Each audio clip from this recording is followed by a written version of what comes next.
Hello guys, in this video I'm going to show you how to create a status in the Beep application. The first thing you need to do is enter the app. Once you are done with that and you are in the home page, you should look at the bottom of your left corner and there you will see the status. Press on it and here in this page up there you can see your status, and if you want to create a new one you can just press on the pencil symbol in the right side of your screen, and here you can just type in a status like feeling good, for example. You can change here the color.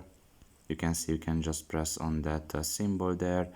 You can also change the text style, and you can also add an emoji if you want to.